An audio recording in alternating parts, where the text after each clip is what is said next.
For those viewers that are out there working on their first business, don't do it on your own. Find somebody to lead you along the way. You can't get to the World Series if you've never been to the World Series.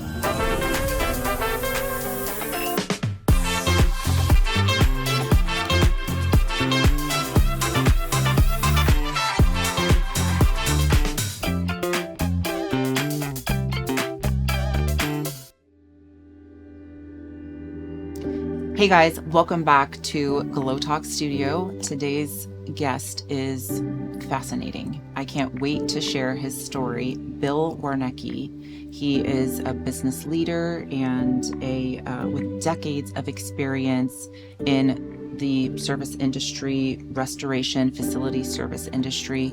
What an amazing story. He's a pillar in our community, working with different associations. And let this be a message to anyone who is looking for inspiration. Watch what happens next. Bill, thank you so much for being here. Gosh, I'm so honored to be here.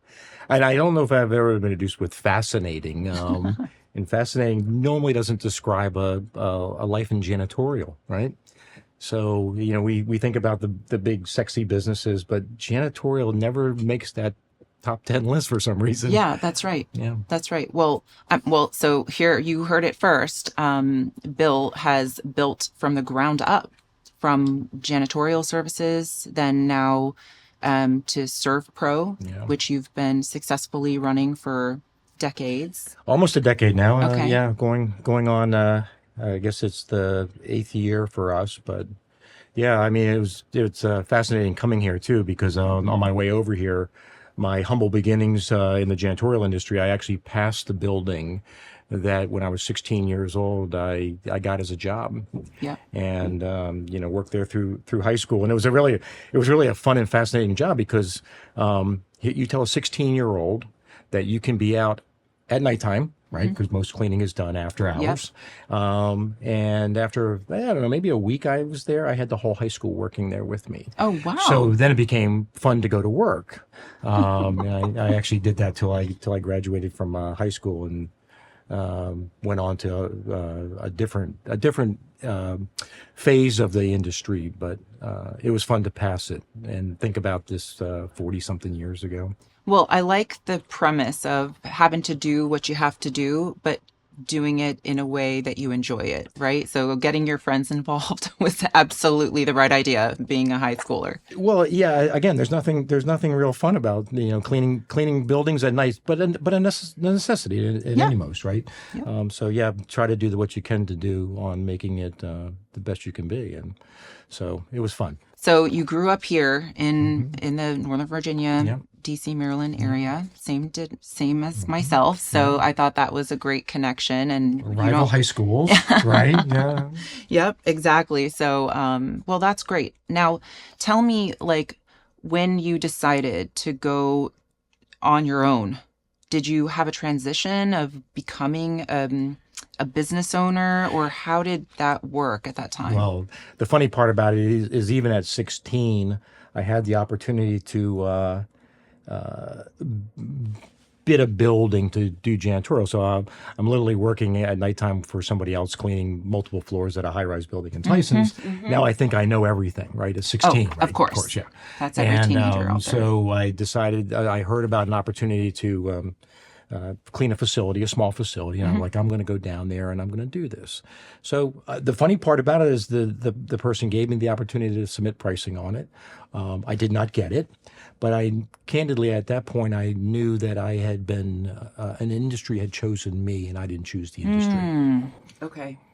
So it felt almost natural in a way. It was. I actually there was a passion about it, right? I mean, listen, when I'm growing up, I'm going to be a Formula One race car driver. And I think janitorial is about as far from Formula One race car driving as you could possibly get at this point. So anyway, the story goes, I worked after high school. I did not go to college. I went to community college for a few classes. And again, there are those that it just doesn't work for. And, That's right. And they had to find their own way, and I had to find my own way. I ended up working for a nonprofit sheltered workshop that employed handicapped adults. Okay. At the time, it was called Fairfax Opportunities Unlimited. Okay. And they did janitorial work, but they also did other things for the government. They did mail operations and warehousing for the federal government. So I ended up going there for a few years, about 9 years total. And then the ironic thing was I get as part of my updating my resume and stuff for the government for this Fairfax Opportunities, I faxed, because that was the year, that was the year. Oh my gosh, I know. To my mom, who happened to be a facility manager. Okay. And I said, Mom, make sure I spelled my name right. Silly stuff, right? Like look this over for me. Look this over, and the manager of her building happened to be in her office at that time, and he said, I'm looking for people. Do you know anybody? And she literally took my resume and said, would you hire this person? And he said, tomorrow. And so a few days later, I took the opportunity, and I ended up working for the largest privately held janitorial company in D.C. at the time. Okay. And this is, talk about cleaning the most prestigious buildings, the embassies, and all which that. I'm sure also took extra care and different levels of, cleaning and things. And again, cleaning. There's we could go off on months on cleaning, but from a business perspective, here's the skinny about cleaning. It is a low margin business. You have to get it right. Yeah, exactly. It's so easy to find another company. Where you're on a 30-day contract, but in theory, you're a trash can away from being thrown out yourself, right? Yeah, you miss the trash can or services. And It's cleaning a is tough subjective. industry. Yeah. Right. This is not where I can go to Apple and say, well, these phones are defective, and you can prove that. I'm convincing you that this is clean, but your subjective version of it is not clean. Yeah. So you win. Right. So, but anyway, so I stayed there for a number of years, and then I got asked to come to another company that was smaller. And when that opportunity happened, he offered me ownership. Wow. Okay. And so it was. It seems as though there's all these series of synchronistic events, but how do you, looking back, how do you feel about that? Oh, it was from a career perspective, Kevin. It was the best thing that happened to me at the time, right? So and again, understanding the cleaning business, this is 24/7. You're dealing with at the height of our company, we had over 2,000 employees. Oh wow! 7 states, and so you're 24/7. We had buildings that were cleaning overnight, and we had buildings that were cleaning on weekends, and we had the normal buildings. You have the buildings you clean during the daytime, and we're cleaning hospitals, and we're cleaning schools, and we're cleaning commercial office buildings. Wow. The gamut goes on. Wow. There's always an issue somewhere, and then again, this is where you build your leadership skills and how you deal with that, and who's what are you drawing off of. Anyway, so I end up becoming an owner of Cavalier Services. Okay. And we took that company from $3 million to $40 million. Wow. Over 20 years, without any acquisitions. Yeah. That's just grinding it out. And I'm talking, again, if you've never experienced the janitorial industry, you grind, right? Yeah. You're one phone call away. The positive is it's a phenomenal industry. Yeah. It is a relationship business. Trust. It's based on 100% trust. Yeah. Yeah. We had a housekeeper for a long time who is my friend, and now she owns her own small cleaning company. And, many of my colleagues in real estate and development and new builds, there's all these different levels of, jobs and type of cleaning and needs that our customers, have, right? And I agree with you. And I have talked to so many people. They're like, well, I would love to have a cleaning person, but I just don't want people in my house that I don't know. And I know that's one separation from that, I think, in commercial, but I hear that a lot. It's the same thing. It's just building trust. You're leaving valuable information. You're leaving equipment. Personal and items. stuff. Listen, at one time we cleaned, this was a long time ago, but we actually cleaned a facility here that they were developing a rocket in. And we were allowed to literally, not like it is nowadays. Right. We were walking by and we weren't servicing the specific area, but think about the sensitivity of all that. Yeah, exactly. One wrong move.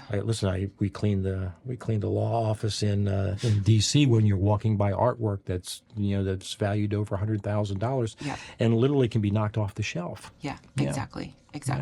So what would you say, I mean, just out of curiosity, was that kind of the strangest or kookiest cleaning job you had? Or Gosh, no. What- I mean, listen. At some point, I wanna know. At some point, I'm going to write a book, and I already know. Exactly. I already know the title. I just don't know if anybody would read it. But my life as a janitor, the golf courses I've played, the restaurants I've eaten at, and the phone calls I've taken. oh my gosh, So I mean, and again, it's I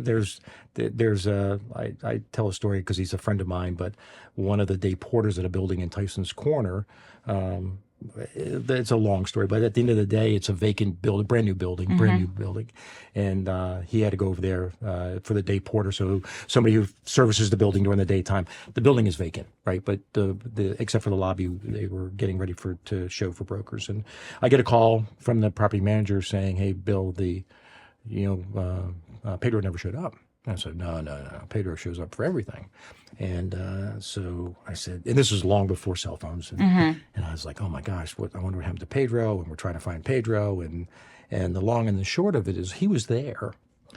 He was locked in the janitor closet because somebody had taken the door handle off the back side. And he walked in and it closed. And nobody knew he was there. No. So he was there for probably 4 or 5 hours before we found him. That's a positive outcome to a good story. But so there's all kinds. But it's about your people. It's about like the people working with you and for you, and it is always who about you're the people. serving. It's always about the people. Whether it's the people that work on the team at the front end level, or the people you build around you. We would try to, with every janitorial contract, we would try to have 4 levels. Okay. So the immediate first level is the person servicing that area, whether that's the supervisor or day porter or whatever. So they have to build a relationship with the local tenants, right? People coming in and out of the doors, say hello, open the door, make sure the area is pleasant, and then you go up to what we would consider to be an area manager, somebody responsible for specific buildings in the area. And then it goes to a regional, then it goes to a vice president, and then it went to the ownership. And we figured at any point there was still one more out to resolve. So if we couldn't get it resolved here, then maybe the VP could resolve it, or maybe even the owners got involved. And I got involved in a lot of them because, again, this is, people think this is easy, and it's not. No. We're fighting for, low single digit profits.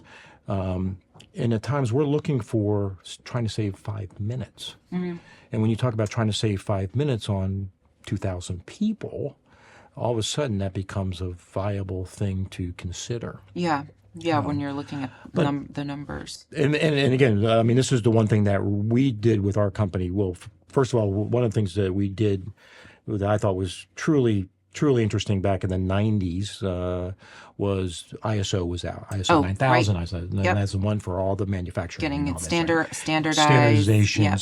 So from a cleaning perspective, nobody had that. And so we were at a BSCAI function, and they had, I hope I get it right. I always get the band wrong or the name wrong, but it's Pat Townsend, not Pete Townsend, from The Who, I think it was. I remember. But Pat Townsend was a keynote speaker at a BSCAI function, and he was talking about the Malcolm Baldrige Service Awards of Excellence. Okay. And so they were writing this whole thing and the winners were FedEx, Ritz-Carlton. And then how do you do this in the janitorial industry? You're emptying trash cans, you're flushing toilets, you're dusting. How do you do this? So we actually consulted with him. He came into our company, and we tore the company apart. We were fairly small at that point. We still probably had a couple hundred employees. Yeah. Everybody got divided into a group of, and we focused on operational support. We focused on rewards and recognition, and again, we had frontline employees. We had people that were emptying trash in these meetings. We had day porters, and we had the owners, a couple of the owners in the different positions, and that then we came back together and said, here's what we've come up with. And so we would have competitions in our buildings every single month, full evaluation of the cleaning, right? Again, subjective. We would prefer to do it with the property manager or facility manager. And then when the building would get simple score, number of yeses against number of nos, come up with it. And then those teams were rewarded. And I know, it doesn't sound like much, but having, at the time we probably had, I'm going to say 1,000, maybe 1,500 employees. We were trying to make sure that every single person got recognized throughout the year somewhere. Whether that was, again, our teams would compete, and so that was for pizza prizes or pizza parties and small donation, the gift cards and those type of things to news and newsletters and annual Christmas parties and stuff like that. And again, this is an industry where turnover is 300%. Yeah. Okay, think about this: 300%. When do you send the Christmas cards? If you got that much turnover, I mean, but come December, you probably lost.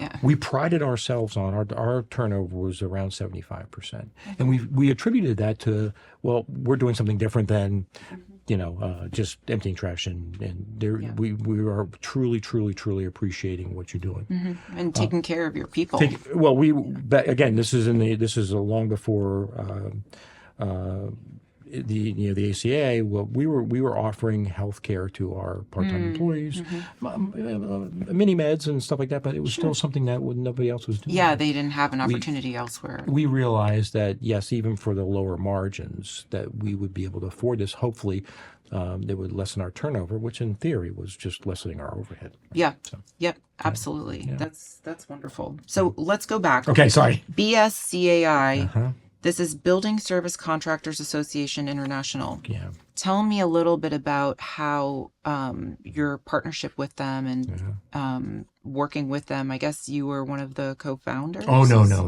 I am the president-elect. I'll be the president next year in 2027. But, okay, congratulations. Well, thank you. Yeah, it's this is when I tell my story about I try to attribute it to golf. Yeah. And I tell everybody, there's only 18 holes. I'm on the back 9 of life, and this is the part where you start enjoying it.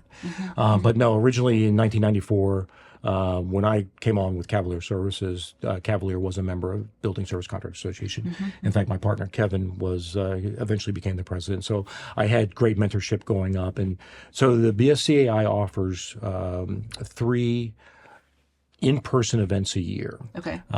They have a CEO event in January, which is really someplace special. Yeah. Really great for networking, owners, C-level, up and coming entrepreneurs that just want to be connected around those that are successful. Yep. And then we have the executive seminar, which is usually held in the fall, May timeframe. And that's usually for the mid-level managers and supervisors to come. We've got vendor support and usually a 2-day conference. We just finished up in Clearwater back in May. Had Paul Epstein, who was the keynote speaker for us, and he did a thing called Win on Mondays. But we brought it back and we adopted it, so it's so far so good. And then in November we have the annual conference, which is called Contracting for Success. So this is the big trade show in Vegas. Everybody, even frontline employees or entry-level employees come to that. So, and this year, we are actually doing it in co-locating with the World Building Service. WBSC. So it's very similar. WBSC. Yeah, World Building Services. I'm going to get this wrong, but. It's a world building, same as But so we're going to have contingents from Germany and Australia and Korea and Japan come and join us for our sessions. And again, we're learning from them as much as they're learning from us. But we're having, this is phenomenal. We're having Peter Diamandis, who, if you've never followed him, he thinks like nobody else. Very, very much like an Elon. Friends with Elon, but they're talking about things that, how do you fathom this? Yeah. And we're having Claire Williams, who is the daughter of one of the Formula One racing team, one of the original Formula One racing teams as a keynote too. Okay. And so we're highlighting women in business. We're highlighting, family businesses, and so we'll have a couple thousand people there. That's wonderful. And then we have other events that happen every month, but it's a true support. Like you're offering a community within the industry where people can really connect. This is about friendship, really. I can't. So what this gives us, and anybody who joins, is it gives you a network of resources, right? Yeah. And there's other trade associations, and they do phenomenal things, but the ones I've been associated with have never done what we've done. And that is, if you and I are competing against each other, I will give you everything I know. You most likely will share everything you know. We're not going to share our financials directly together, and then if we're bidding on the building down the street, we're going to go in there. We're going to fight hard. I'm going to beat you. Right? My intent. You're going to try to beat me. And if we don't get it, I'm hoping you get it. Yeah. Right? And then when we walk out of there, we're still talking about the same things. Yeah. And so what the whole association has done over the years is we've developed this network of peer-to-peer. And then a long time ago, probably 15 years ago, we started doing peer groups. And this was one of the things that I think changed our trajectory at Cavalier. Was we now had 5 other companies part of us. And when I say we know everything, you have to share everything, right? So full financials and a full deep dive of financials. And then what would happen is the company that's being evaluated by the other 4 is we actually come to your facility for 3 days. Oh, okay. And we interview your top personnel. You tell us, hey, my sales aren't going as like I want. We would talk to the sales division without the owner. Right. And then for 3 days, we would then get together. We would look at all this stuff. We would, collaborate, and then we'd go back to the owner and say, okay, I'll make up a name, Jess. Jess, here's our suggestions for you. And that took us, because again, you're an entrepreneur. Who do you report to? You report to the person in the mirror. And there's days when you're like, yeah, I'm excited. And there's days where you're like, yeah, you know what? Yeah, I'm gonna lollygag today. Yeah. But when you have this peer group and Right. they're counting on you as much as you're counting on them, all of a sudden it's like, okay, yeah. And then when you're willing to share your financials, true financials, there's a lot of trust there. Oh, yeah. Well, I think it also, in a sense, brings the whole entire industry up a level, right? Because you're competing, yes, like you're the business owner, you're looking at yourself in the mirror, but then you're also looking at your buddy over here who you're also helping. And then it's just raising the competition, right? It's raising the quality and how you run your businesses, how you take care of your people. And that's so inspiring. It's doing nothing more than helping you to grow and be better yourself, right? I told you about when we did the ISO or the Malcolm Baldwin Awards for Excellence. So we actually we called it our quality management process. But we would give that to somebody else. The question was, could they handle it? And most people nobody ever adopted the way we did, right? And some people take pieces of, okay, we'll do rewards and recognition in a different way. So you offer it, but offering isn't necessarily the end result. The end is, can you execute it?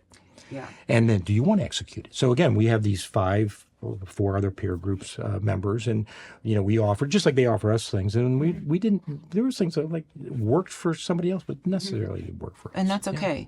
Yeah, it's kind of interesting because in ballroom I find the same. It's the same exact principles. Because I love all the competitors there. We're all friends.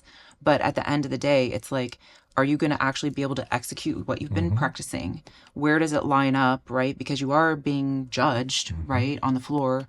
And then when you walk off the stage, it's not like, oh, like I didn't, she beat me or whatever. No, it's like, what your performance was when you got up there. And the whole goal is to get better. So unless we're getting on the stage and doing it and having a peer group that's going to help lift us or help us to grow, then you're not learning.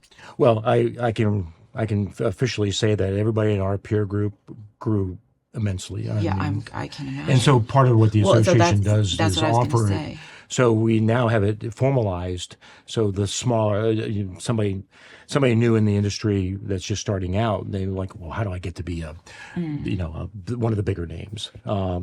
And here's what you do. You get involved. You start going to the association. You start getting involved with the peer groups, and you get in a peer group, and you contribute. Right. Yeah. Listen. At the end of the day, I always tell everybody it's personal responsibility. Right. So you can join the association and you can be a member, but what are you going to put into it? Right. So you got to go to the events. And we have people. It doesn't matter which association, but you got people that sign up and go and don't go. But those that are going to be successful take personal responsibility and stop and talk to everybody and take notes and come back with something. So one of the things that we ended up at some point bringing multiple people to each one of the functions. And then the requirement was you got to bring back one idea. Just bring back one. Simple, right? You go away for 3 days.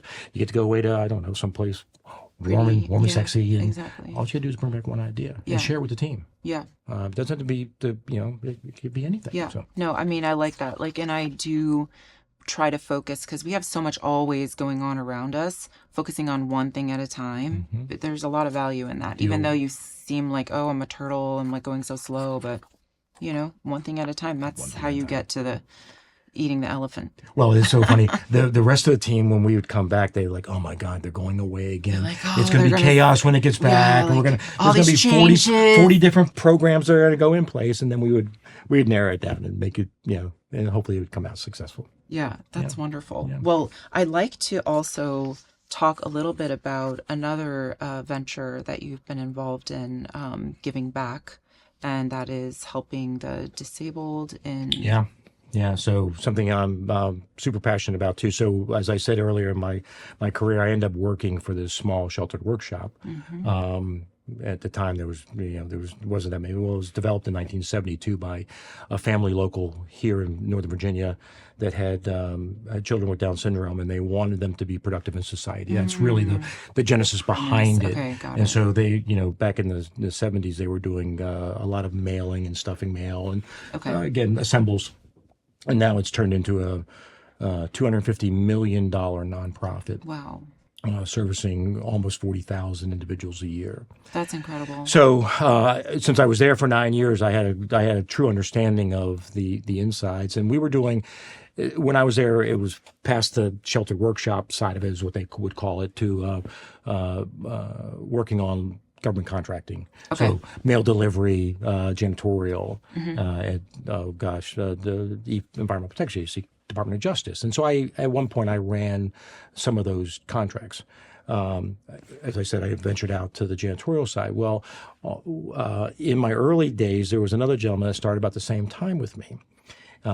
He was a friend, and we stayed friends forever and a day, and he ended up never leaving and became the CEO.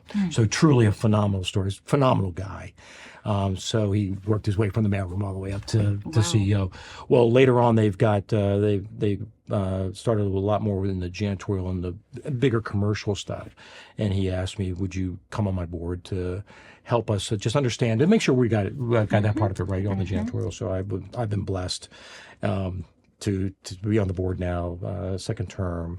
And then I don't know what happened, but they just said, you're going to be the chairperson in 2027. And I couldn't say. Well, here you go. Now, leader, couldn't say no. You're Couldn't a say leader in no. all aspects. But it's something, the whole team over at Service Source, and it's got new leadership now with Ken Crum, and he will take the helm and move it forward.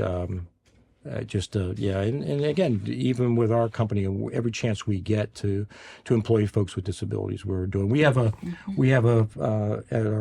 our Servpro facility in Alexandria, we actually do soft textiles. So if somebody's laundry drapery bedding gets damaged in the loss, there's some machinery that we can run it through, and in most cases we can get the odors out and all that. So we have some Service Source folks that support us in there. Yeah, that's wonderful. What a blessing to everyone. I'm sure their families too are just like, okay, yes. And these are Just these are competitive wages. This Yeah.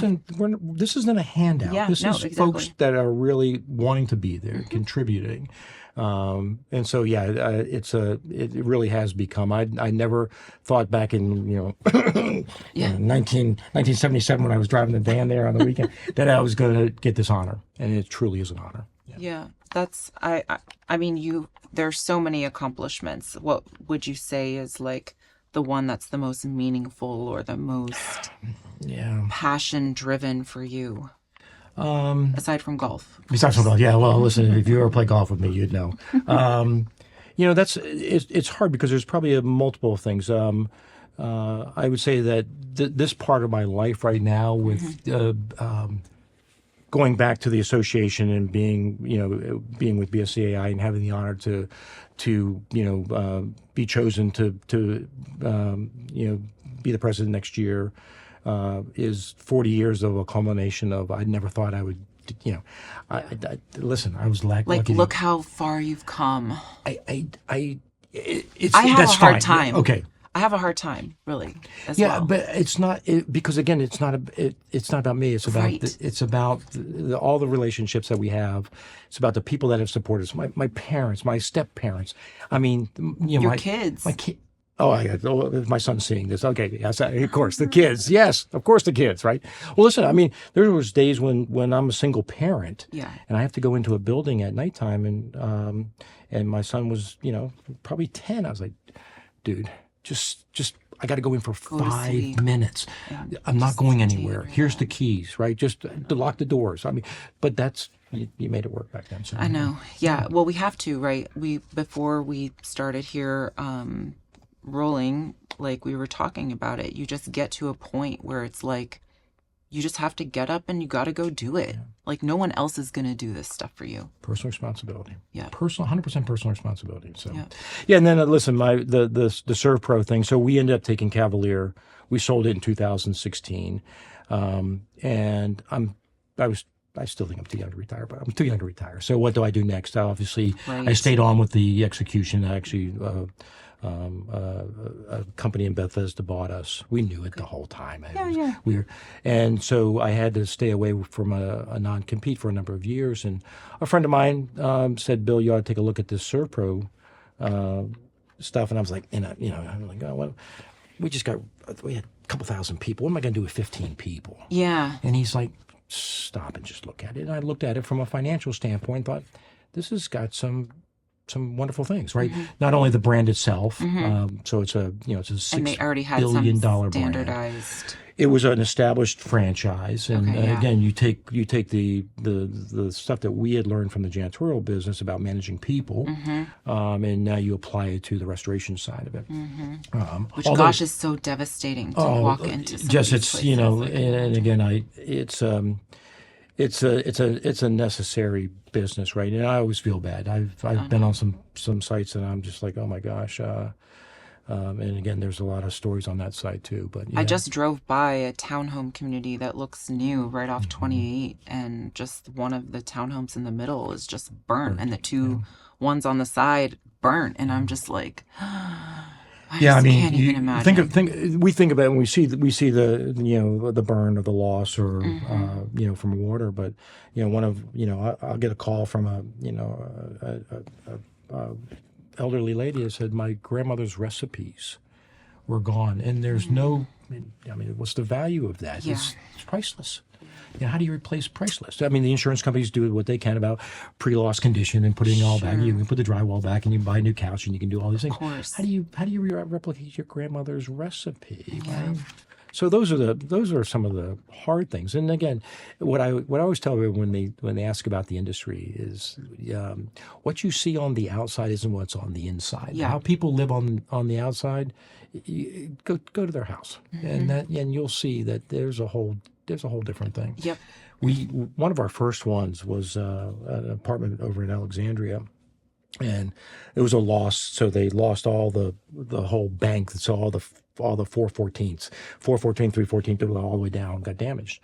And I can't remember what number it was, but there was a person living in this one, and it was a hoarding condition. Okay. And they were trying to get it. But here my point was, when I got off the elevator and she was halfway down the hall, I could already smell it. I wouldn't go in. I mean, just and the people, and we have to go in there. So you think about it's a 600-foot apartment. Yeah. We had 4 people in Tyvek suits for 2 weeks in there trying to restore it. 2 weeks. While in one unit. Yeah. That's a lot. So again, well, it's from an employee perspective or a team perspective, it's this is a whole different team in the sense of what they deal with and how they deal with it. And listen, they are special. They are warm to my heart. They have to be empathetic, sympathetic. This may be the most devastating thing besides human things, right? But that they go through. And yeah. So you can replace a TV. That's. But when you walk into somebody's house and you say, well, listen, Jess, it's going to look worse before it looks better. You just got to bear through the process. Yeah. And you're already thinking this is already you're like terrible, what? terrible. Yeah. So, and then the other part of our business, which is, again, probably as far from the realm as you can be, is we actually go do trauma cleanup. Oh. And again, that is just, we've got some folks on our team that are very special, and they understand it and they know how to deal with it. And as an owner, I went through the training. I've been on those sites, and I don't know why I go anymore, because there's things I don't need to see. Right? Yeah. Our team's got this, and they do it. You can't unsee it. Yeah. Well, God bless you, honestly. Well, listen, I'm doing what everybody else would do too. Is we're here to help. We're really, truly here to help. Make it better. Make like all things better. Our tagline is "Make it like it never even happened." Yeah. Okay. Well, Bill, thank you so much for being here today, sharing your story. This is very inspirational stuff. I hope that you all have, will walk away from today of just feeling a little more confident and capable. Even if you don't know the whole path ahead, that's okay. One step at a time. One step at a time, yep. And just moving forward with integrity and passion and compassion for others, I think. Yeah.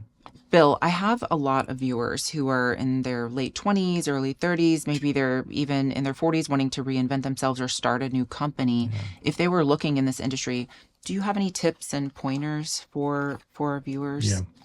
Well, whatever industry you choose, right? I mean, first of all, you got to find your own passion and your own likes. I think the first step is to find somebody who's gone down that road before, right? So I always tell everybody, you can't get to the World Series if you've never been to the World Series. And so you have to find somebody in that industry that again, whether it's a mentoring or a peer that you can. The association. The association for us would groups. be, listen, if you wanted to be in the cleaning business or the janitorial business, facility business, even if something, painting or whatever, find somebody who's already going down that path. Yeah. And they could just be a few steps ahead of you. Sure. But again, that would be my first step. I think the one thing that took me a long time to really understand is you got to know the numbers. And this is. That's any business. People are good at what they do, right? Yeah. So I'm gonna pick on my sister. My sister's a phenomenal hair salon. Works in a hair salon. She's a beautician. She's been doing it forever and a day. But she was going to do it on her own. She has no idea of the numbers and how to set it up and all that. There's so much support about how do you set up an LLC or get your federal tax ID number. I mean, with AI right now, it's 2 sentences and it's done, bucket. right? Right, exactly. But I would find somebody who's ahead of you, been there, and again, for somebody like me, I'd love to help. So when you find that person, again, you just got to dedicate the time. One of the things that I got told early on when I was going to be a Formula One race car driver, I say I didn't follow through all the way, was if you spend an hour a day on what that is, whatever it is, whether it's golf or whatever the dream is, whatever it is, dedicate it, set a time, at least an hour a day. You'd be amazed at how much you can get done. And again, there's so much AI and that you could follow, set up a business for me to do janitorial, and it'll give you the gist of the breakdown. Understand your financials, basics, right? This is not being a CPA. This is profit and loss statements, a balance sheet, cash flow, right? Got to understand that too. And the difference is between a business and a hobby is truly just that. You could be a weekend warrior for painting. But if you really want a painting company, what's the next level? And so again, you're building off the financials, your reputation. You're the only one that can control that, right? So if your reputation is good, and there's perceived reputation and reality reputation, right? You can be perceived. You got to make sure it's the reality, and then guard your credit. So especially when you're young, right? Yeah. So we tend to forget, and my mom drilled this into my head to this day was, Bill, you never bounce a check. You never do these things. Yeah. And it has stuck with me to today, right? Yep. So my German grandmother sat me at the kitchen table and showed me exactly how to write the checkbook, register and keep track. And that was a big thing for her to teach that to me, because I think that they weren't teaching it in schools. And now I'm not sure how much of it gets taught. But there's a lot of resources out there. Like, you can look it up. If you don't know, don't be afraid. Like, we all have to start somewhere. You got to ask. You can't be shy, right? Yeah. And then the other thing too is that since your audience that we're talking about is in the mid-20s, is do it now.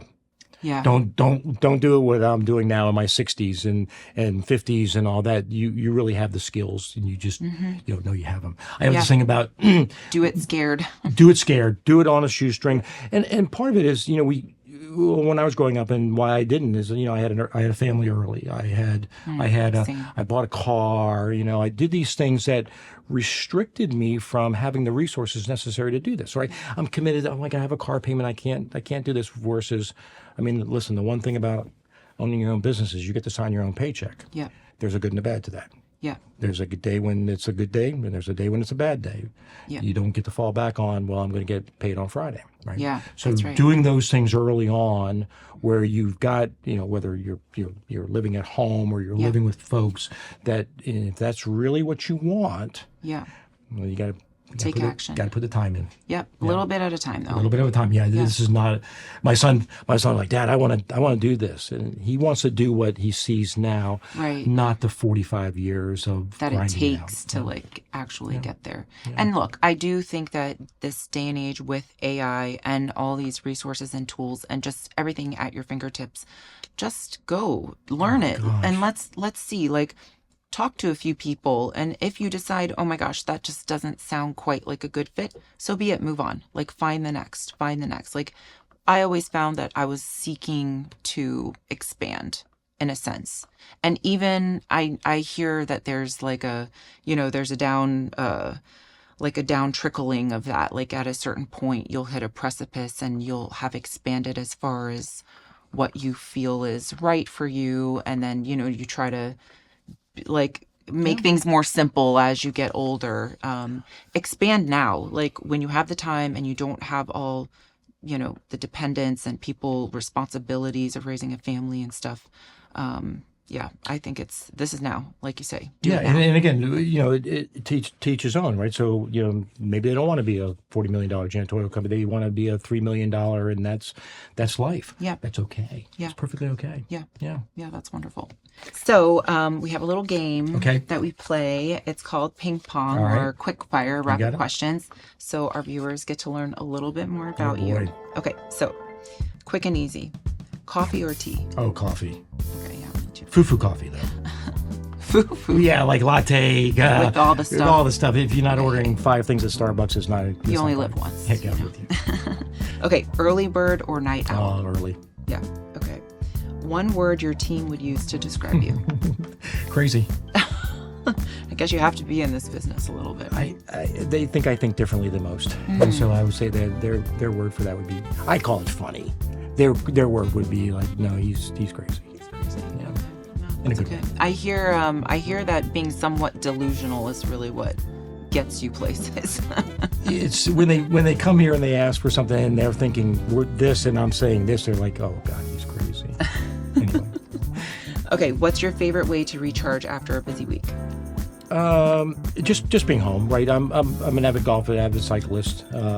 So exercise is important to me. But Taking care of your body. I'm getting old, right? It's falling apart. That's like I say when I get up in the morning, it's like having Rice Krispies. It's snap, crackle, and pop. Oh yeah. Yeah. I also have that. So. Okay, what is a book that has influenced your leadership style? Probably my favorite book from a leadership perspective is called Endurance. Okay. And so it's a story of Ernest Shackleton, who attempted to cross Antarctica in the early 1900s, 1914, and they get stuck on packed ice. There's 28 of them on board, and for 2 years they survived. And how he got everybody home and didn't lose a single person. It is the most. It's almost unreal. Wow. But it's a phenomenal book. I've read it multiple times. If your audience is, listen to the audio. It's equally as good. Endurance. It's called Endurance. Okay. I think Lansing's the author. Okay. But it doesn't sound like much, but when you can do all this, and without him really saying I'm the captain, he was calm. He was, eternal optimist, right? Yeah. He was patient. Obviously you have to be brilliant to figure this out, but the story is just, it's phenomenal. Okay, it's on my list now, so thank you for that. Okay, what's something people might be surprised to learn about you? Well, my newest venture now is I am going to become a sommelier. Ooh. So yeah, from years of drinking good wine, now I can go to school and learn what good wine really is. Okay. So yeah, I just finished my level 1, and that's amazing. I'm excited about it. I'm not going to work in a restaurant, or I'm not going to. But when we're having friends and family over, at least I can say, oh, this one's good. Yeah. Yeah, we were just on a trip in the Grand Caymans, and they came out with what they called a Happy Meal. Okay. And so I didn't know what a Happy Meal was until then, and it was this right up my alley. It was if you can imagine, the seafood tower with nothing, filled with nothing but French fries and a bottle of champagne. Hey, there we go. That's the most important part of the meal. And that was a Happy Meal for me. So my father-in-law would really love you for that one. Well, this was fun. Thank you so much, and good luck with your sommelier license, or what do you say? Certificate. Certification. Yeah, that sounds fun. Yeah, Awesome. I don't want to. The food part of it, I don't really care about. Just to make sure you get the good wine in there. Yeah, exactly. Tell our viewers and our listeners where they can find you, Servpro, and online. Yeah, we're Servpro of Alexandria is our headquarters. Although we own 6 franchise licenses in the Northern Virginia, Maryland area. Okay. I'm on LinkedIn. Listen, anybody who wants to talk to me, I'm an open book, and would love to support and help. Maybe more speaking engagements? I don't know. Well, this is my first one, so I have to see how it goes. So now you can put it on. We can put it. We'll post it, and we'll see how many likes we get for this. Well, this has just been a really wonderful conversation. Yeah. And thank you guys for joining us and continuing to support and view and like and share the videos. I'm here to inspire and be inspired. So here we are. You can find GlowTalks with Jess on Apple Podcasts, YouTube, and Spotify. So we will see you guys in the next episode.